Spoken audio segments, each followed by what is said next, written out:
Miami Heat Nation, what is going on? So, in today's video, we are going to be talking about who's the better player of Jaime, Jaquez, and Nikola Jovic. Who should we keep and who should we trade for Kevin Durant? Because these two young players are going to be part of a big deal if we land a superstar.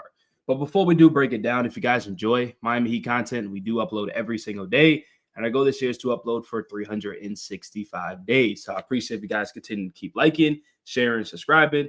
And let's get back in today's video. So we're going to start off with Nikola Jovic. Now, Nikola Jovic, I know a lot of people are big fans of. And so what we're going to start off is when we just look at his numbers throughout the years that he's been in the NBA, right?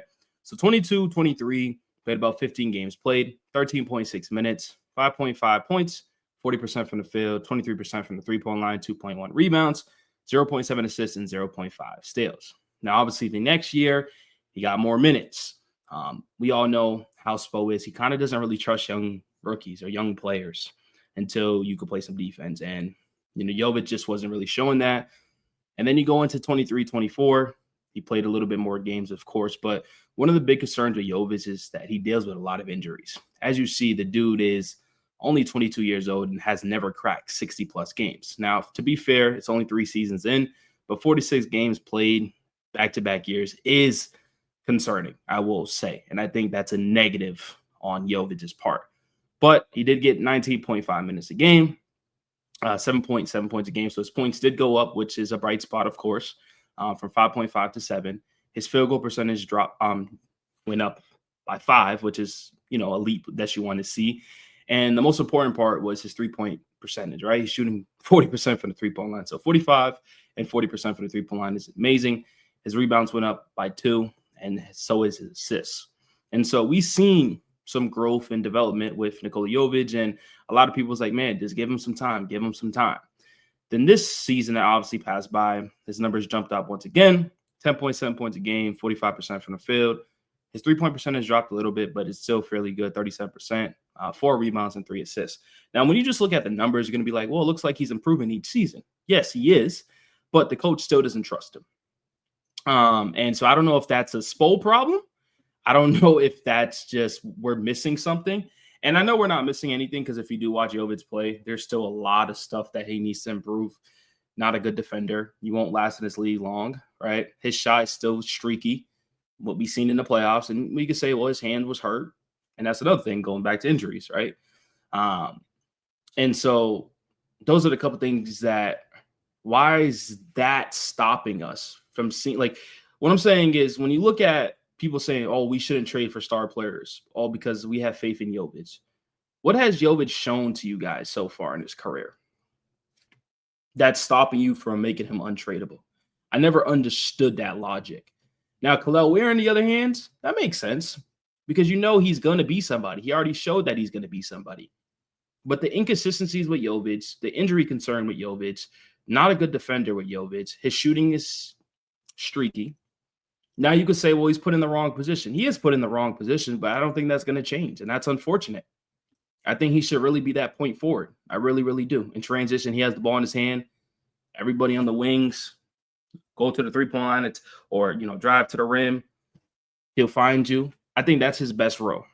I really do. But I don't know if that's going to be with the Miami Heat. And so patience is definitely running low with Jovic. Now, we can kind of break it down a little bit more and show like every statistical stat. So as you see it right here, his attempts went from 4.6 in the first year to 40% to 6.1 to 45%. So more attempts, of course. His three-point attempts, he was taking about 2.3, and it was about 23% from the three-point line. The next year, he shot about 3.5 and shot about 40%. So there's still low attempts, but that's still pretty good, right? His 2-point percentage is a 58%, but then it dropped down that sophomore year. We put up 52%, which isn't the greatest. So his 3-point percentage went up, but his 2-point percentage dropped. His efficient field goal went to 46 to 56. His free throws, not very aggressive, doesn't get too much fouls. As you see, free throw attempts, 1.3, 1, and 1.9. The past year, obviously this year, he shot 83% from the field. Prior years, he shot 70 and 94. So offensive rebounds, 0.6, 0.5, 0.6. So damn near the same. I feel like he should be getting a little bit more rebounds just for his size, but he doesn't really get that. His assists, his steals, his blocks, and his turnovers. This year, his turnovers are a little bit higher at 1.3, which is kind of concerning, but it's not too bad, to be honest with you. And his personal fouls. So he averaged about 2 personal fouls a game and 1.3 turnovers. So this is kind of what you're getting for Nikola Jovic. I don't know if we're going to get that leap where he's giving us 15, 7, and 6. I just don't know. I don't see it. Now, when we look at Jaime had a really, really bad year. Like, this was a really, really bad year for him compared to his like rookie year. 75 games played, right? 28 minutes of action, 12 points a game, 48% from the field. You can round up to 49, 32% from the three-point line, 3.8 rebounds, 2.6 assists. Like, this was a really, really good rookie year. And we kind of expected him to get even better and take that next step. But unfortunately, that just didn't really happen. And that's because of injuries, of course, right? Even though he played 66 games played, he just wasn't in shape. His mindset just wasn't there. We know he's talented. I mean, there's some games where, he put up 41 points in 41 minutes of action, 17 for 25, 10 rebounds, 7 assists. Now, obviously, he's not going to be doing this all the time. But if he can just give us his 15 points a game, be a better shooter, be a better defender, that's all we really ask for. He's 6'6", he's 24 years old. And so I know a lot of people want to give up on Jaime, and I guess that's fair. But in that logic, we gave Jovic 3 years, 3+ years. This is going to be his 4th year. Why can't we give Jaime 3 years? You know what I mean? So I would give Jaime another year to see what happens with him. If he struggles once again, then obviously that first year was a fluke. It's really simple as that. You know what I mean? And so when we break it down a little bit more and look at his stats and, numbers and all that good stuff, his last 5 games, as you see right here, the last 5 games was in the playoffs, but didn't play too much. A -10, a -8, 0, -4. So his plus minus wasn't the greatest. His minutes obviously dropped down. His field goals dropped down. His field goal attempts dropped down. Field goal percentage dropped down. His 3-point attempts dropped down. Everything dropped down from his rookie year. You see what I'm saying? That's not the greatest. So my opinion, I'd rather give up Jovic in a KD trade and kind of see where it goes from there. But they're both options that have a lot of concerns. Injury concerns, can't stay healthy and all that good stuff. Now, when we look at the rookie scale contracts, Jovic is at $4.4 million, restricted free agent in 2026.